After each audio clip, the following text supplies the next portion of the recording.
saudara, kita bicara mengenai Pantekosta. Nah, pada waktu Tuhan Yesus naik ke sorga, dia memberikan satu pesan yang sangat penting kepada murid-muridnya, yang tertulis dalam Kisah Rasul pasal 1 ayat 4. Saya membacakannya lagi kepada saudara. Pada suatu hari ketika ia makan bersama-sama dengan mereka, ia melarang mereka meninggalkan Yerusalem dan menyuruh mereka tinggal di situ menantikan janji Bapa yang demikian katanya, telah kamu dengar daripadaku, sebab Yohanes membaptis dengan air, tetapi tidak lama lagi kamu akan dibaptis dengan Roh Kudus. Tuhan Yesus sendiri mengatakannya sebelum dia naik ke sorga, yaitu sewaktu dia masih melayani di bumi ini. Tuhan Yesus beberapa kali bicara mengenai Roh Kudus akan datang, Roh Kudus akan memenuhkan kamu, Roh Kudus akan memimpinkan kamu, dan seterusnya. Nah, di sini sekali lagi dia mengatakan sebelum dia naik ke sorga, perkataan yang terakhir, sebab Yohanes membaptis dengan air, tetapi tidak lama lagi kamu akan dibaptis dengan Roh Kudus. Kamu akan ditenggelamkan dalam Roh Kudus dan hidupmu akan berubah, seperti dikatakan dalam ayat 8. Tetapi kamu akan menerima kuasa. Kamu akan menerima kuasa. Saudara akan menerima kuasa. Saya akan menerima kuasa. Roh Kudus itu kuasa. Amin, saudara. Ya, kita menerima kuasa. Jadi kalau kita dibaptis dengan Roh Kudus, kita menerima kuasa. Dan kamu akan menjadi saksiku di Yerusalem dan seluruh Judea dan Samaria dan sampai ke ujung bumi. Oleh sebab itu setiap kali saudara melayani, saudaraku, melayanilah dengan kuasa Roh Kudus. Jangan melayani dengan kekuatan sendiri, akal sendiri, cara sendiri, saudaraku, cara-cara manusiawi, saudaraku, mengambil hati manusia, saudaraku. Tuhan telah berikan Roh Kudus, saudaraku. Biarlah Roh Kudus memakai saudara. Firman Tuhan berkata, kamu akan beroleh kuasa. Apa yang sangat dibutuhkan dalam pekerjaan Tuhan? Kuasa. Kuasa. Firman Tuhan berkata, huruf itu mematikan, tetapi Roh Kudus menghidupkan. Firman Tuhan berkata, bukan oleh kuat, bukan oleh gagah, tapi oleh Roh Tuhan juga, maka pekerjaan Tuhan jadi. Ini dikatakan ayat 14. Saya membacakan pada saudara Kisah Rasul pasal 1 ayat 14. Mereka semua bertekun dengan sehati dalam doa bersama-sama dengan beberapa perempuan serta Maria ibu Yesus dan dengan saudara-saudara Yesus. Dia disebut namanya, tapi dikatakan semua bertekun dengan sehati. Ini perlu, saudaraku, sehati. Sidang Tuhan perlu bersehati. Doa yang bersehati, saudaraku, besar kuasanya. Doa yang bersehati menurunkan kuasa Tuhan. Bertekun artinya tidak mudah menyerah. Terus bertekun, walau ada halangan, walau ada gangguan, walau ada gelombang, dia bertekun, dia maju terus, di atas gelombang tersebut.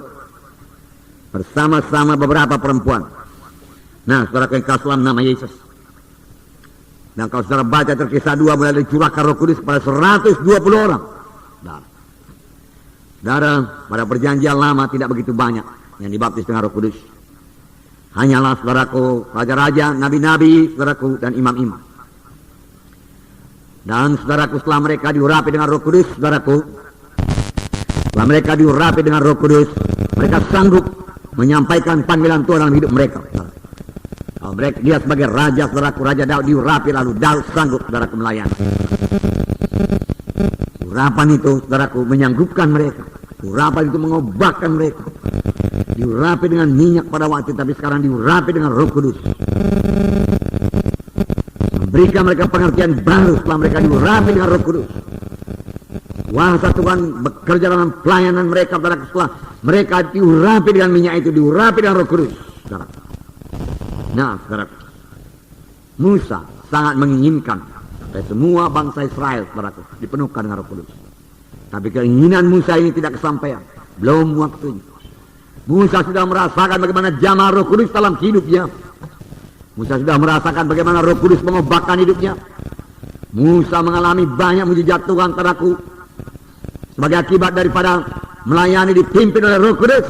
Tanda jahit, tanda mujizat berlaku. Ya, dia kepingin supaya seluruh bangsa Israel menerima berkat yang sama.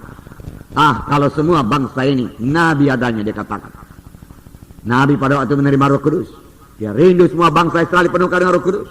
Tapi belum waktunya. Sekaranglah waktunya, amin, saudara. Sekarang semua kita bisa penuh dengan Roh Kudus, amin. Haleluya, haleluya. Ya. Nah, bagi kamulah perjanjian itu, bagi anak-anakmu, bagi kamu yang jauh-jauh, seberapa banyak yang dipanggil oleh Tuhan Allah kita. Bagi kita lah perjanjian, saudara. Dipenuhkan dengan Roh Kudus. Dalam hidup kita bekerja karuniakannya Roh Kudus, saudara. Ada kepada Musa masih diberikan Tuhan 70 orang di luar Musa. Apa gunanya? Karena Musa sendiri tidak sanggup memimpin bangsa itu. Tanpa Roh Kudus tidak ada satu orang pun yang sanggup memimpin bangsa Israel, saudara.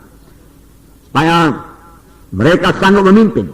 Karena Musa telah memilih 70 tua-tua sidang, saudaraku. Tua-tua daripada bangsa itu, saudara. 70 orang ini bisa memimpin, mereka harus dipenuhkan dengan Roh Kudus. Tanpa dipenuhkan dengan Roh Kudus mereka tidak sanggup. Mari kita buka Bilangan pasal 11. Bilangan pasal 11. Ayat 17. Maka aku akan turun dan berbicara dengan engkau di sana. Lalu sebahagian dari roh yang hinggap padamu itu akan kuambil dan kutaruh atas mereka. Maka mereka bersama-sama dengan engkau akan memikul tanggung jawab atas bangsa ini. Jadi tidak usah lagi engkau seorang diri memikulnya. Tanpa diberikan Roh Kudus mereka tidak bisa memikul tanggung jawab atas bangsa Israel. Mereka bahkan tidak mengerti memikul tanggung jawab itu, saudara. Mereka tidak mengerti. Sampai sekarang kalau kita mau mengerti perkara-perkara rohani, kita tidak bisa mengerti dengan akal manusiawi, dengan kebentaran manusia tidak bisa. Kita perlu, saudaraku, wahyu daripada Roh Kudus, saudara. Kita perlu Roh Kudus, saudaraku, bekerja dalam hati kita, saudaraku, menerangkan rahasia daripada firman Tuhan. Tuhan berkata kepada Musa, kumpulkan 70 tua-tua sidang. Dia katakan, lalu aku mengambil sebahagian daripada roh yang ada padamu dan kutaruh ke atas mereka. Lalu mereka, dia katakan, akan sanggup memikul tanggung jawab atas bangsa Israel bersama-sama dengan engkau.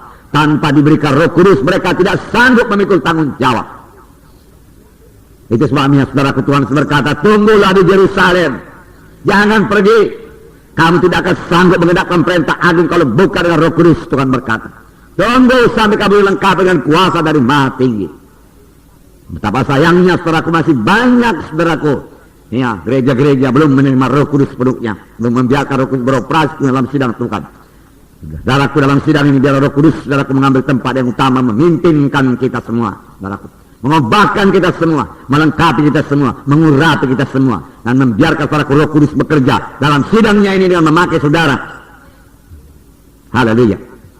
Nah, saudaraku, kemudian ayat 24, mari kita baca. Setelah Musa datang keluar, sekali lagi sama-sama. Setelah Musa datang keluar, disampaikannya firman Tuhan itu kepada bangsa itu. Ia mengumpulkan 70 orang dari para tua-tua bangsa itu dan menyuruh mereka berdiri di sekeliling kemah. Lihat, saudara, ini orang yang penuh dengan Roh Kudus. Saudaraku, dia tidak kesulitan akan firman Tuhan. Dia dengar suara Tuhan. Dia pula sidang. Lalu firman Tuhan sini berkata, disampaikannya firman Tuhan itu. Mengapa dia bisa menyampaikan firman Tuhan? Dia sudah terima lebih dahulu firman Tuhan. Amin. Ya. Saudara mau melayani, terima dulu daripada Tuhan itu yang sampaikan kepada jiwa-jiwa. Amin. Ya.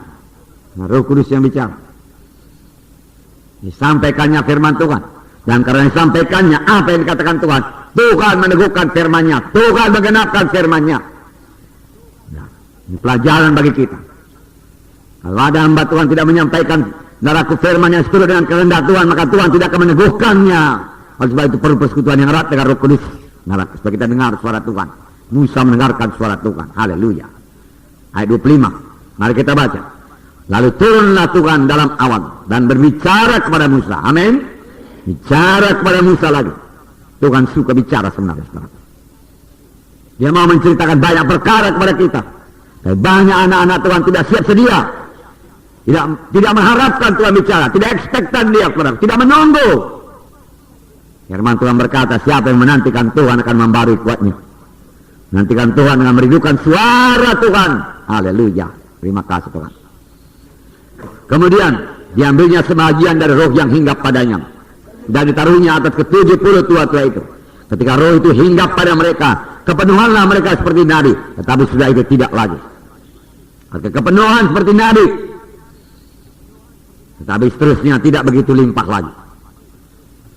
Dengan kata lain, pada waktu itu saudaraku, nabi selalu penuh dengan Roh Kudus. Nabi selalu menerima berita daripada Tuhan. Amin. Oleh sebab itu nabi pada zaman perjanjian lama dengan mudah berkata, dengarlah sabda Tuhan. Karena dia dengar dari Tuhan. Dari mana dia dengar? Dari Roh Kudus yang dikaruniakan Tuhan kepadanya.